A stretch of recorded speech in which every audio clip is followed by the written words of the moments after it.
Sophia will recount how I took control of my life and put a stop to my husband Xander's destructive influence. For privacy reasons, I'll be using pseudonyms. As a prominent lawyer in my state, anonymity is crucial for various reasons. Let's not delve into the intricacies of my and Xander's love story. We fell in love, got married, and eventually divorced. The love, it seemed, wasn't reciprocal, as Xander cheated on me. The signs were apparent: avoidance, excessive time outside, and frequent business trips, though I wasn't involved in his sizable business. Despite my success as a lawyer, Xander considered me a failure due to earning less than him. One day, during another one of his supposed business trips, I decided to investigate. I discovered a secret Facebook account on his old laptop, confirming my suspicions. He was cheating with a beautiful woman, someone he found more attractive than me, often criticizing my appearance. Heartbroken and angered, I confronted him immediately. "Sandra, are you cheating on me?" "I have proof," I declared. Xander callously responded, "Sophia, you're just not that interesting anymore. You're always engrossed in pointless cases, neglecting me. Besides, you're not a supermodel who can captivate me with looks alone." Confused, I retorted, "What are you talking about, Xander? I have a demanding job, and you knew that when we got married. I haven't neglected you. It's you who stopped coming home and refused to communicate." And that's how I discovered Xander's affair when I finally decided to confront him. I anticipated a degree of remorse from him, but the cold response I received caught me off guard. He shifted all the blame onto me, justifying his cheating, a claim that held no validity. Refusing to be falsely accused, I pointed out the flaws in his accusations. Instead of defending his position, he turned cold once more and nonchalantly revealed that he was relieved I had discovered his affair. In a chilling tone, Xander declared, "Good that you found out, Sophia. I no longer have to hide my beautiful girlfriend. She and I will have a perfect life together after I divorce your useless self. Finally, I will marry someone who's worthy of me and my name." His words hit me like a ton of bricks, sending a cold shiver down my spine. As he spoke of divorce, he not only insulted me but also asserted that I was not good enough for him. Accusing me of being a bad wife, he showed no remorse for his affair and even boasted about how a mistress would make a better spouse. Tears streamed down my face as he demeaned me, proclaiming his affair with pride. This was the man I had loved for over a decade, and his words left me shattered. Through my tears, I asked, "How could you say that, Xander? All these years, I've been beside you through thick and thin, honoring my vows and valuing you above all else." His callous response cut deep, dismissing my worth. "Well, Sophia, it doesn't matter anymore. You're just not right for me. I'm now a proud business owner, and a woman with average looks and a pretentious law degree won't do me any good." Feeling utterly demeaned, I protested. "How could you, Xander? I'm a capable woman, even if I don't fit your narrow definition of beauty. I've been a good wife to you, and now you're contemplating divorce." Correcting me, he stated coldly, "I'm not contemplating divorce, Sophia. I've already decided to divorce you. I'm done. I don't want to be with you anymore. I will file soon and have already hired a great lawyer. You better move out before I come home. I don't want to see your ugly face anymore." A few hours after Xander hung up on me, he sent the divorce papers through a friend who looked at me sympathetically. I numbly accepted the papers, shut the door, and cried miserably, letting the reality of my wasted years with a horrible man sink in. However, I decided I wouldn't let this break me. I was a strong woman who would take control of her life and teach Xander a lesson.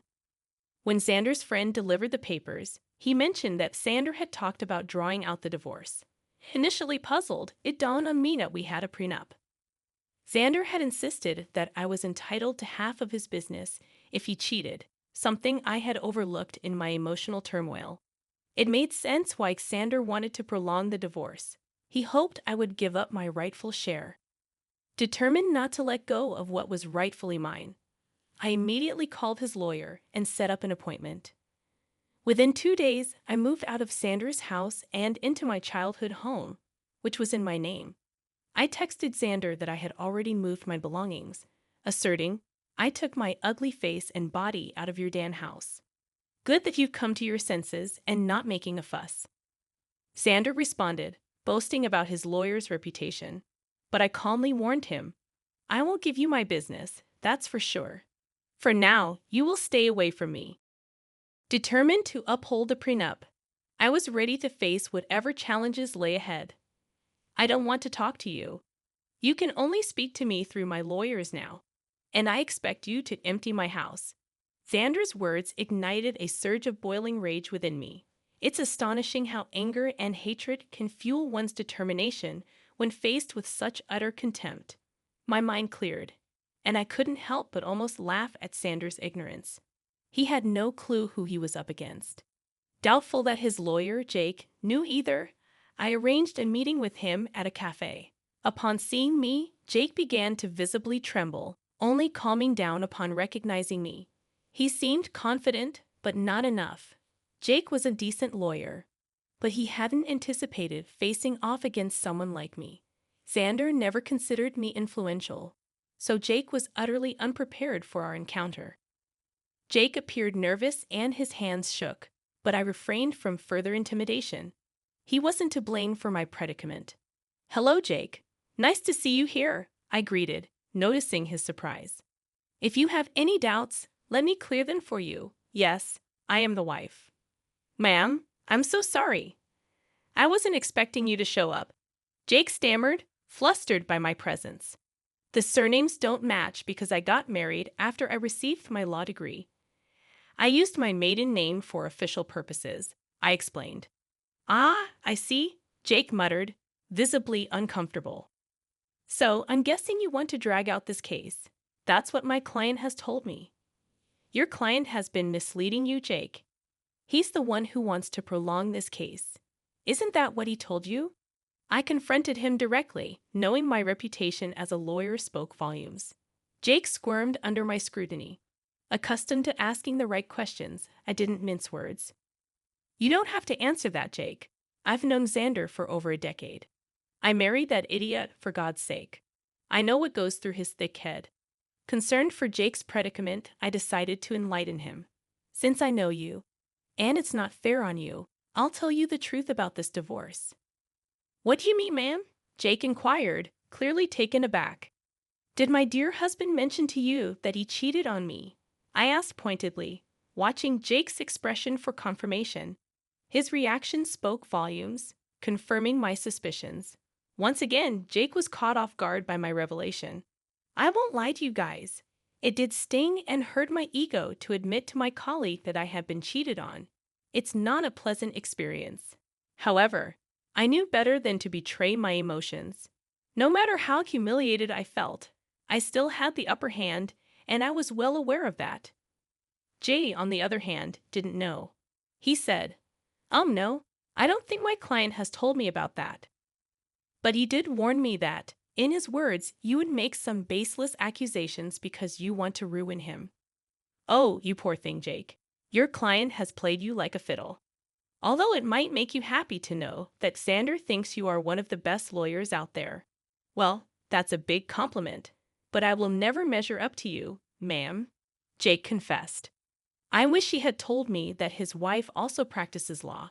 He only told me that you work at a law firm. My husband never really took my accomplishments seriously. He had a habit of undermining my work and influence. It was foolish of me to stay with him this long. However, it was smart of me to sign the prenup to save my butt, I shared.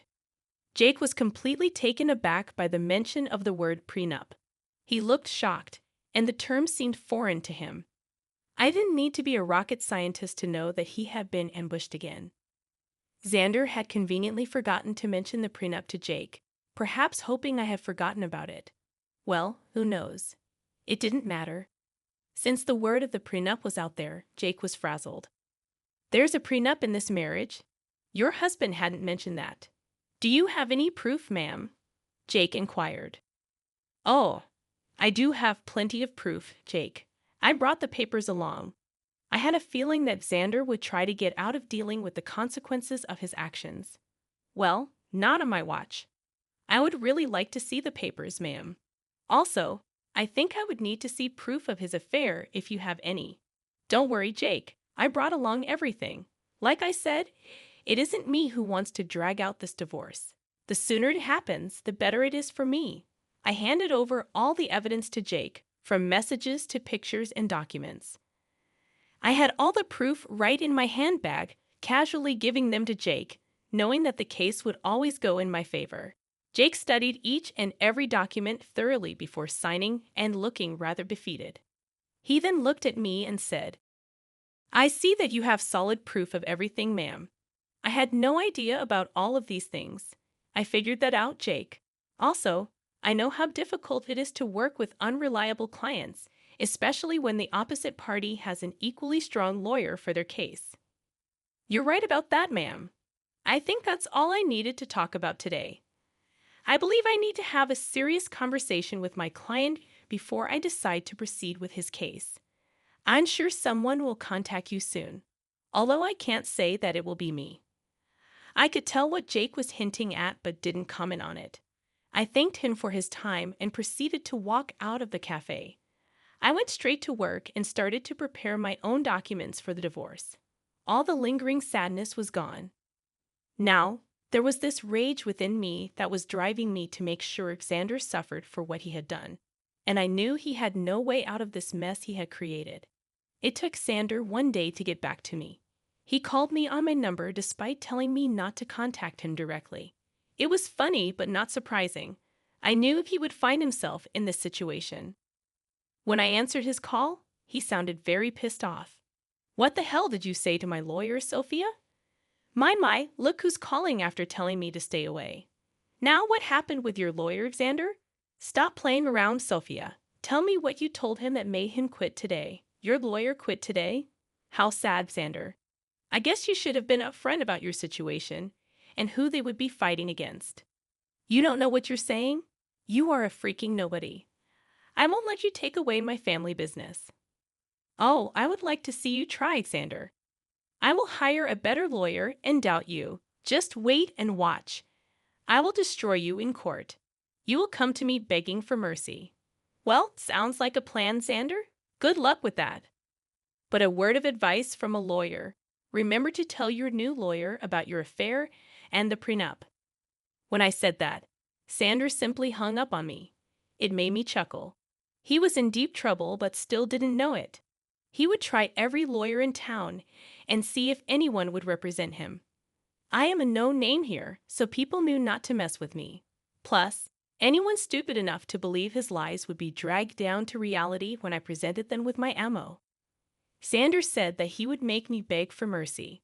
I knew that it would be a matter of time before he would come begging at my door. I was right in thinking that Xander would be back, begging at my door. He literally had no other choice. One fine morning, while I was getting ready for work, there was a knock at my door. I was a little confused about who showed up at such an odd time. Imagine my surprise when I opened the door and found my soon-to-be ex-husband, looking forlorn and weary. I invited him in because I didn't want the scene outside my home. I was already dealing with enough. When he came inside, I said, "Make it quick, Xander. I don't have enough time to waste on you. I don't even know why you're here. We were supposed to strictly communicate through lawyers only." "Yeah, about that. I haven't found a good divorce lawyer yet." "Oh, that's sad for you, Xander. You better hurry up because I hear that your mistress has been dying to marry you. I'm not worried about her anymore. Listen, Sophia, we need to talk. You have been sabotaging my lawyer so that they wouldn't take my case. That is very unfair." I immediately laughed when he said that. I couldn't believe that Xander would have the audacity to pin the entire blame on me. This once again showed how little he valued my profession. He thought that just because he was willing to throw money, people would pull at his feet. Oh dear, that's an amazing joke, Xander. Let me just clear that misconception for you. I haven't been sabotaging anything. It's your stupidity that's causing trouble. I don't understand. What did I even do? Should I remind you how you lied to your lawyers about the affair and the prenup? That is enough to make them look like fools in court. Do you think lawyers would jump at representing unreliable clients like you? Besides, I will admit that my name will make a lot of people walk away. You may consider me to be useless, but I actually do have a good name in this profession. Yes, I know that now, Sophia. I've tried being open with lawyers too, but none of them are willing to help me. That's what happens when you try to go against an ironclad prenup. You really should have thought your affair through, Xander. Not that it matters now. The damage is done. No sane lawyer would fight for your cause. You'll be giving me half of your business. Xander's facial expression said it all. He didn't want to lose his business. I mean, that's why he tried to pick a good lawyer and drag out the divorce. He wanted to keep me hanging long enough until I would snap and just leave him alone without demanding half of his company. After a few days, it became clear to him that no one would take his side. Hell, he was even finding it hard to find any lawyer who would go against me. So, he did what he thought was his last resort. He started to cry and beg. Sophia, you know how much this business means to me. Please don't do this. You can take everything else, but please don't ask to split the business. Why not, Xander? You were the one who put in the clause of splitting the business in case you cheated. You think I will give up my rights that easily? I deserve it after the betrayal you threw in my face. It was all a mistake, Sophia. Believe me. I have actually put my relationship on hold because I know what a big mistake it was. Maybe, just maybe, we can give this marriage a try. I can say for sure that this hurdle will only make us stronger. Xander's words made me laugh out loud again. The audacity of this man was unmatched by anyone I knew. I really didn't know what to say. He was actually asking to get back together, as if I would be stupid enough to do that. I did know that he had put a pause on his relationship with his mistress. The rumors were out that the mistress was not happy, and neither was Xander. But if he thinks this will make me go back to him, he is dead wrong. I already made the mistake of marrying a piece of and learned my lesson the hard way. Plus, I knew why he was suddenly desperate to get me back. You must be delusional for suggesting something like that, Xander. I didn't come this far in life by being utterly stupid. I know that you want to get back to me because you don't want to split your business. Sophia, we were happy together. Let's just look past this one time and restart our marriage. I will cut off my mistress. I swear there's no reason to do that, Xander. Believe me, that woman is going to start running once she finds out that you won't be very rich after the divorce. As for me, this is my golden chance to get out of this sham of a marriage. I must thank you for showing your true colors before we had kids. Now you will reap what you have sown. With that, I was pretty much done with my piece. I immediately stopped talking while Xander kept begging and pleading with me not to take his business. It was a rather pathetic scene, but it didn't move me at all. Instead, it made me think of the times I went to bed crying because this piece of expletive I call my husband decided to betray me. Seeing Xander in a vulnerable place only gave me satisfaction and completed my revenge. Now, I simply needed a clean break to start fresh. Well, I definitely got more than what I had bargained for. Karma hit Xander hard and fast. He tried for weeks to change my mind and make me come back home. I turned a blind eye to everything simply because I wasn't interested in his drama. I was ready to move on. Since he had filed for divorce already, I hired someone from my firm to represent me. I'm not a divorce lawyer, so I couldn't do it myself. Besides, I wanted as minimum interaction with him as possible. After a month of trying to change my mind, he was forced to get a lawyer and ask for a clean break. He knew that if I took the case to court, he would only face humiliation and ultimately waste money on lawyers appointed by the court. So he receded and asked for a mutual split. The prenup made it super easy for me to get the divorce. Of course, I had plenty of proof to show everyone that Xander cheated. As per the prenup, he was supposed to give up half of his business to me. He wasn't happy. But there was no way out, so he signed over half of it to me. We did give him an offer to buy me out, but he had no money. Now, why would a big business owner like Xander have no money, you ask? Well, he had spent it all on his mistress, who is now not taking his calls or texts. I guess she figured out that he won't be rich anymore. But now, No one is willing to date her because they know what a gold digger she is. What goes around comes around, I guess. Well, the mistress was the least of Xander's troubles. With half of his business gone, his earnings were severely reduced.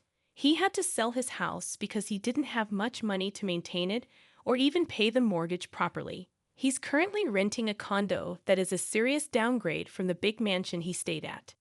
He did try to get back with me again in the hopes of regaining full control of his business. Well, safe to say that is never happening.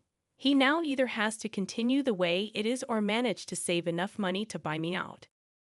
If you want to know about me, I'm actually doing pretty well.